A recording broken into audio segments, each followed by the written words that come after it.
Hi everyone, this is Vu Lee, inventor of the VPR. Thank you for purchasing the VPR 500. These are my instructions on how to set it up. Inside the package, you're going to find two metal stickers designed to stick to the magnets, two LED panels, both enclosed in their own respective boxes. Just open the boxes, pull out these LED panels. You'll need the LED panel itself, the diffuser panel, and the micro USB cables, which I haven't shown on the picture here, but trust me, you'll need them to charge it. So you'll have the VPR body itself, and again, these two metal stickers should be stuck to the back of it. While on the subject of metal stickers, get a TPU or clear rubber case around your phone.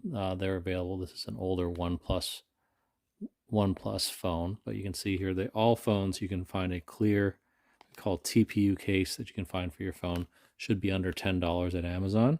You're going to go ahead and peel off the backing here and attach it to your phone. Where should you attach it? Well, center the phone's camera horizontally in the unit, and then make sure that your sticker is positioned above the magnet that runs right here to here.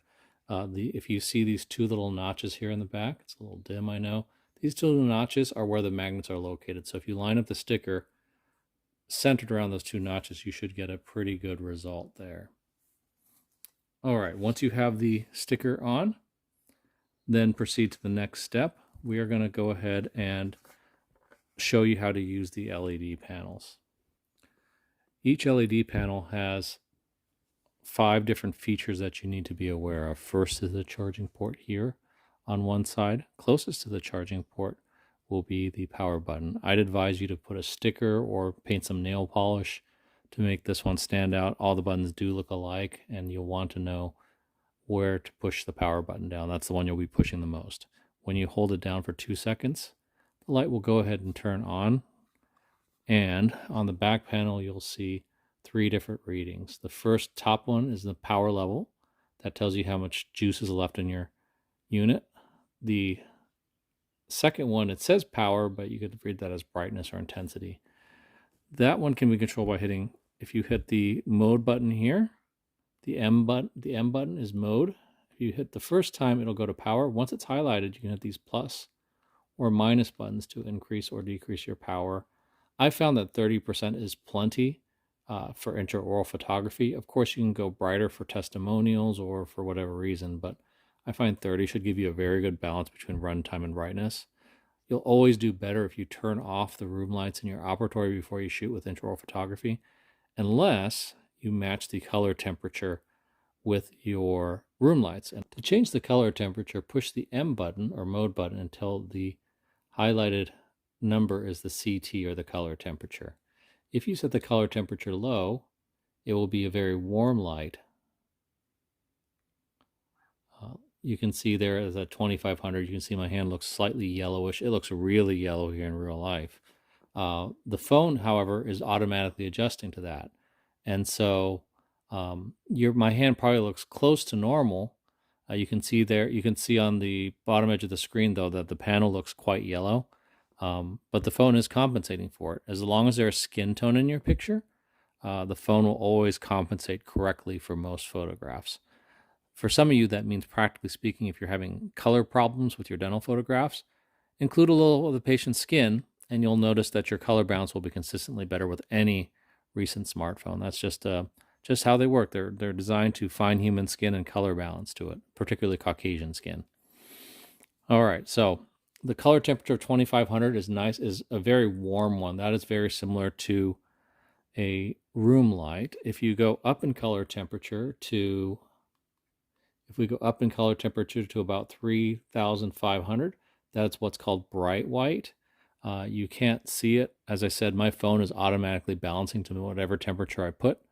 But 3500 is where a lot of color fixtures are in your office. A lot of offices use soft white light, and so 3500 will match with a lot of offices' light. The way you can kind of tell is if you shoot, if you take somebody in the room light and then just put this light on one part of their body, the light should be the same color temperature as the rest of your room. If it's significantly bluer or yellower, then you need to adjust the temperature to blend. But once you do that, that will actually free up your need to turn off the lights to get the best dental photos, because then it will automatically blend. You will also be able to shoot testimonials without that weird bluish tinge to your patient's face, because it will have blended in with your house lights in your office. And the final temperature that I want to show you is probably around the 5500 range, is what we call daylight temperature. It's very blue looking. Again, my phone just bounces right to it. But when you try this out for yourself, you'll see 5500. This is what we call daylight. This is what the midday sun, the color temperature of midday sunlight is.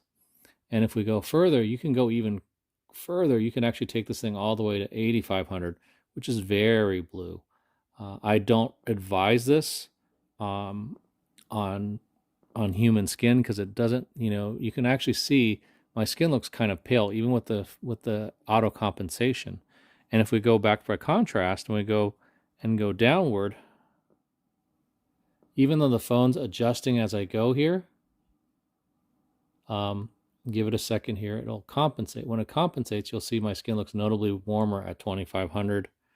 If you put it at about 4000, you'll see here we have this nice balance here. My skin tone looks pretty natural.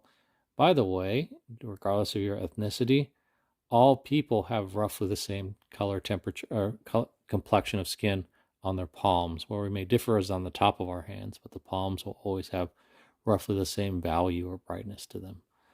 Little photographic tidbit there. Okay, now we've got our color temperature set. I assume most of you will end up going to about 4000. That blends with most office lights. We'll go ahead and mount it on. We're going to take each diffuser panel off for a second. And now we're going to go ahead and mount the LEDs into the unit.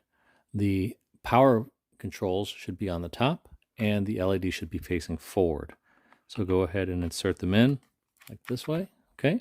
And the one on the right will insert in nice and flush without any complication. The one on the left will also insert the same way. You just have to make sure, again, the buttons are facing up and the LEDs are facing forward, and we'll go ahead and push them in as well, okay? Sometimes, depending on the angle you push it in, you may inadvertently trigger the power button, especially here on this right unit. If that happens, you can just turn it back off again. All right, so now that we have it in, we're going to go ahead and snap in the LED panels next. The LED panels go right into the groove here. You'll see there's a little magnet sticking up from the bottom of the LED panel. So we're going to place it magnet side down into the slots here. Okay, you can see I've made a slot the same shape. It'll go right in, and there's actually a snap built into the bottom of it that will snap the units in. They'll be very secure, much more secure than the friction grip that we used in the VPR 400 model. So go ahead and we'll insert this right in. Here we go. Snap, snap, and we're in. Now, if you need to remove them, say for travel, make sure that you remove just one corner at a time. That will prevent any accidental breakage here. We'll just go ahead and pull it. Unsnap one, unsnap the other, and then wiggle it out. Unsnap one, unsnap the other, wiggle it out, and the LED panels will come out too. However, that said, most of you will end up just parking the LED panels into the VPR full-time. Same with the diffuser panels. You'll probably put them in and never remove them. I don't recommend removing them from the unit unless you're traveling outside of your office. And if you are traveling outside of your office, please do keep the VPR in the trunk of your car. Don't leave it out exposed to direct sunlight. This unit is designed to withstand temperatures up to about 95, I'd say up to about 90 C without distortion. But that said, direct sunlight can oftentimes warp it. So leave it out of direct sunlight, leave it in a bag in your car. That's the best place if you're taking it out from office to office. Now that we have our LED panels and diffusers on, we're going to go ahead and mount the phone to the rig. So you're going to take your phone, make sure that the TPU, a clear TPU case is on it, apply the sticker to the TPU case, and then apply it in. Make sure that the camera is horizontally centered between the two lights. Again, this is a big phone. This is a 7 Plus, or I'm sorry, a 1 Plus camera. And it's as big as any iPhone or Note camera, and yet still there's plenty of room above for even wider phones if need be. But this should be plenty wide enough for pretty much any phone that you can think of on the VPR 500 series. The 400, same too. So once you have it on, I apologize. This phone is actually out of battery, so I'm not able to demo this on this edition of the video. But turn on the app. Once you get the app on, turn on the camera, pinch to zoom to 3x, and then shoot your photos. Thanks so much for supporting me, supporting my products, and I hope to hear your comments and feedback soon. Join us on the Photodontist community on Facebook. You guys take care. Thanks again so much.